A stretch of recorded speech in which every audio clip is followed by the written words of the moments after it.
Bueno, parlem ara de... Mira, precisament estàvem parlant de la declaració que feia Carlos Mazón en la tribuna d'oradors traslladant, en fi, el seu seguit d'intencions com a pròxim president de la Generalitat Valenciana, el tema de la violència contra les dones, el maltracte contra les dones. I d'això anem a parlar a continuació perquè, per desgràcia, continua sent, jo diria, és una xacra, sí, és una xacra, però jo crec que és un fracàs, és el gran fracàs, un dels grans fracassos col·lectius que tenim, no només a Espanya, però bueno, a la Comunitat Valenciana, però és una realitat. I preocupa que les dones es queden faltes de protecció front al odi, no? Una manera d'odiar extrema que arriba a assassinar a les dones pel fet de ser dones. Una de aquestes històries, una història de patiment i de maltracte a la dona, una història al temps de venjança, és la que es trasllada a una pel·lícula valenciana. Sempre hem d'estar d'enhorabona que el talent valencià isca cap endavant. Desgraciadament encara, no sé si de parlar de miracle, però realment de gran esforç per a posar en peu una producció valenciana, cosa que ens alegrem, i així, per descomptat, anem a donar-li difusió i anem a seguir donant-li difusió al talent i a la cultura valenciana. És una pel·li que s'estrena més el dia 20, esta setmana, per tant, se titula 4 raons, i en l'elenc, bueno, l'elenc és una cosa espectacular. Cristina Plazas, Mercedes San Pietro, en fi, Lorena López, i un dels nostres convidats que ara vos presento. És una cinta que ha tingut a més el Premi de la Crítica en el Festival Internacional de Cinema d'Alacant, cosa que també es alegra molt. Entenc el seu director valencià de P3, que és l'estimat Pedro Pérez Rosado. Què tal? Com estàs, Pedro? Molt bé. Un plaer. I ens acompanya Jordi Ballester, que entre tanta dona talentosa emergeix també el talent de Jordi, que ara ens contarà quin és el paper que fa en 4 raons. Què tal, Jordi, com estàs? Molt bé, un plaer estar així. Retrobar-nos, un gran plaer.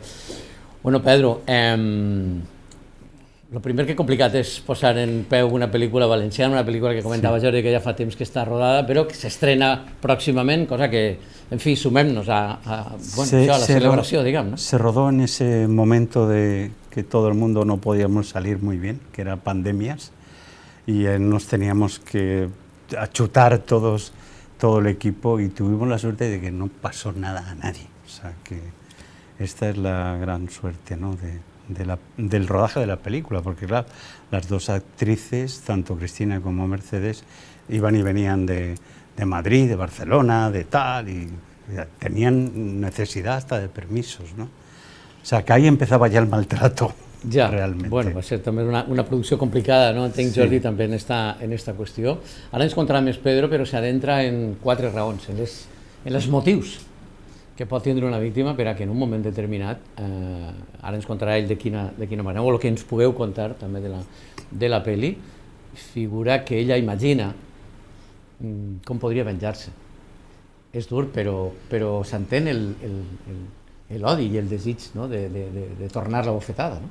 Sí, una de les peculiaritats que té la pel·lícula és ixa possibilitat o ixa visió, la visió de venjança per part de la víctima. El que passa que per guió, no vull desvetllar res, però per guió està molt ben resolt des de quin punt de vista es viu aquesta venjança, no és un punt de vista realista realment, però sí que té a veure, la peculiaritat de la pel·lícula és això, no? El posar a la víctima des d'un punt de dir què faig jo amb això.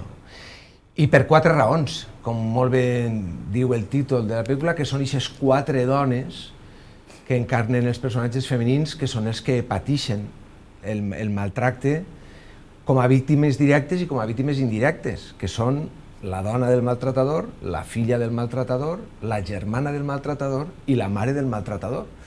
O sigui que realment són les 4 raons per les quals imaginàriament la protagonista portaria a terme aquesta venjança. L'impacte, estem veient imatges del tràiler de la pel·li, Pedro. Clar, és que l'impacte, com en qualsevol situació de patiment en la vida, no? Hi ha també efectes col·laterals tan durs, és per a tota la família. Imaginem també la mare del maltratador, que és una altra dona que també ho viu d'una manera És a dir, que és tot l'entorn, és la dona maltratada, la víctima per descomptat, ¿no? Pero hi ha una onda expansiva, ¿no? De hecho, la propia madre también juega un papel cómplice, ¿no?, dentro de este sueño, o es lo que a la víctima le hubiera gustado que sucediera, ¿no? No sabemos muy bien exactamente si todo lo que estamos viendo es verdad o es mentira. Es decir, lo único que es verdad es el maltrato y es el llegar a ese punto de agonía de esta persona que le dura prácticamente 6 años, ¿no? Al final hay una voz de Àngel Barceló que se prestó, que hace el resumen total de la película. En realidad nos al final aclara todo lo que ha como ocurrido, lo que ¿no?, es la noticia. Vale. Como si tú contaras la noticia y dices, bueno, pues después de tanto tiempo, bueno, pues es un poco eso, ¿no?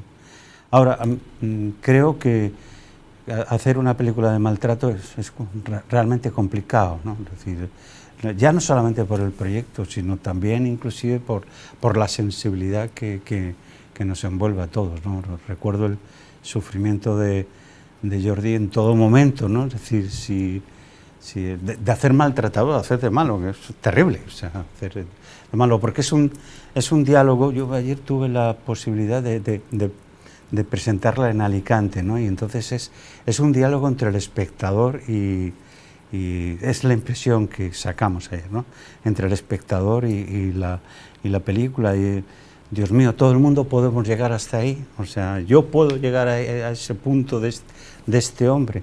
Este hombre está enfermo, porque tampoco tiene pinta de estar enfermo, es decir, tampoco es muy normal. Entonces, ese contraplano, ¿no?, es decir, Dios mío, yo puedo llegar ahí, ¿no?, o no, es decir, en un momento determinado. Y la mujer también, como espectadora, se siente también como víctima, también puedo llegar ahí en un momento determinado.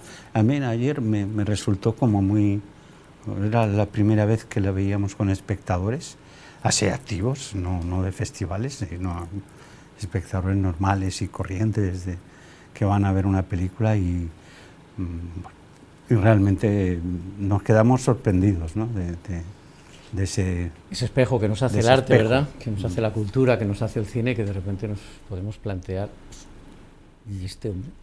I podré jo?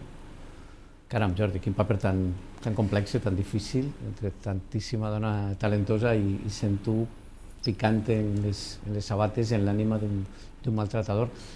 Fer este rodatge, endinsar-te, diguem, també en la ment, en les raons també del maltratador, no sé, t'ha fet canviar un poquet el xip, no sé, com t'has currat el paper, era un paper tan ingrat, no?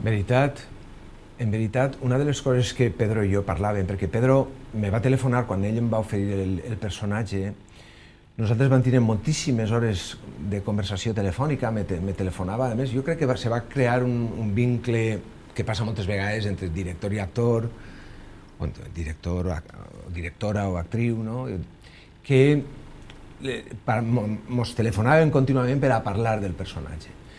I una de les conclusions que vam arribar ràpidament és que no n'hi havia que fer ningú estereotip de personatge violent, sinó que la premissa principal en la qual jo havia de trepitjar un poc era una persona que en un moment determinat cruza la línia.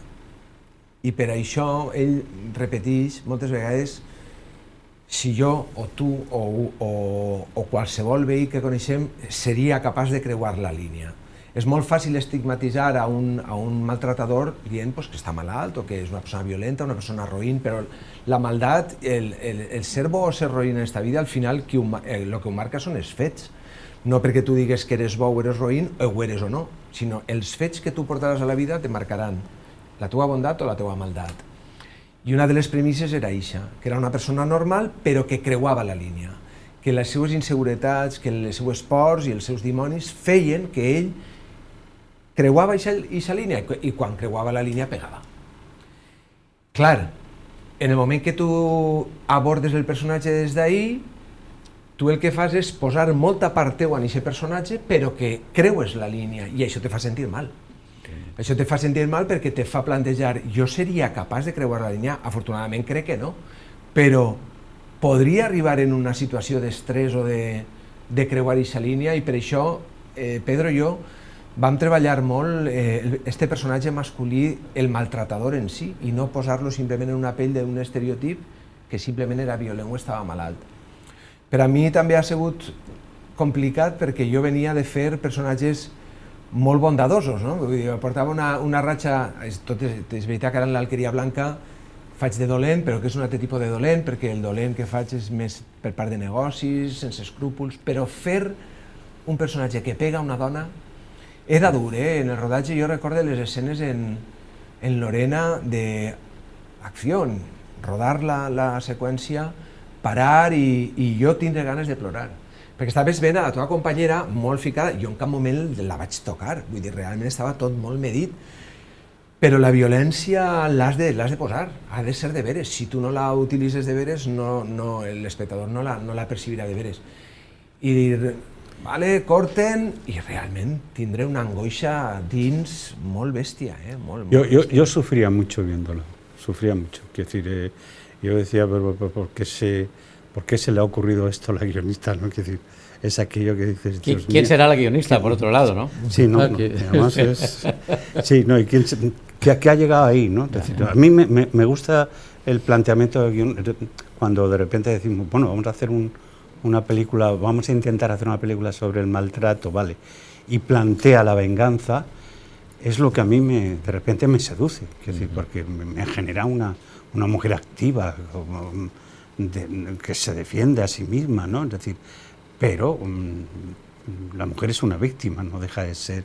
Y a mí eso me sedujo con respecto al guión, pero con respecto a la violencia, que es muy explícita en un momento determinado, yo creo que es violencia explícita de maltrato de mujer. Es difícil rodar esas escenas también. Pensaba que iba a llegar a ese punto, ¿no? Y yo no quería estar, necesitaba no estar en el rodaje, porque primero los veía a ellos sufriendo, ¿no? Es decir, porque serán actores y serán intérpretes y mentirosos y bondadosos, pero son seres humanos, ¿no? Y eso por una parte, y por otra parte, Dios mío, yo era el que decía motor, acción y pégale. O sea, y pégale más, a ver si se puede. Bueno, voy a hacer un corto para ver, ¿sabes? Es fuerte. Es interesante también, cinematográficamente, este juego, que no solamente lo sabe hacer Nolan, claro que también sabe hacerlo Pedro Pérez Rosado, ¿no? Entre el mundo onírico, que es real, que no es real. I el treball de Jordi, i el treball d'un elenc que, a més, s'han portat el Premi de la Crítica, com diem, en el Festival Internacional de Cinema d'Alacant. Acláranos brevemente, Pedro, que ya nos tenemos que marchar. Entre el 20 y el 21, ¿cuándo es el estreno? A ver, ¿cuándo podemos ir a verla? Los espectadores. El 20 se puede ver en los Alucine de Sagunto, en los ABC de Valencia, los Kinépolis. Es el estreno, el día 20. De Paterna y de Alcira, los ABC de Gandía y Elche, en Alicante. Un montón de salas. Estoy a la espera de saber en qué cines de Madrid y Barcelona, y si no, pues lo haríamos la siguiente semana, ¿no? En este sentido. Ese es el 20. El 21 lo que hacemos es, además, en los ABC de Parc de Valencia haremos una presentación de parte del equipo con amigos y espectadores que vengan. Pues són 4 raons. A més, el tema de les dones, recordo una dona amb unes ales tremendes i els treballs de Pedro, que fa una mirada molt personal, però també amb una sensibilitat molt particular cap a les dones. De manera que cine necessari, clar que sí. Jordi, m'ha alegrat molt de retrobar-me amb tu, de conèixer també el teu fill, que apunta maneres, com a 10, no sé si... En fi, qui sap, si al final seràs com el padre de la Pantoja. Però ella juga més a béisbol que a futbol. Cuidado que es de Messi, cuidado, Cuidado que exactamente, la samarreta de Messi. Pedro, me alegra mucho siempre saber que pones películas en marcha con lo complicado que es y que las podamos estrenar y compartir con los telespectadores. Gracias, Pedro. Gracias, Jordi. Hasta luego.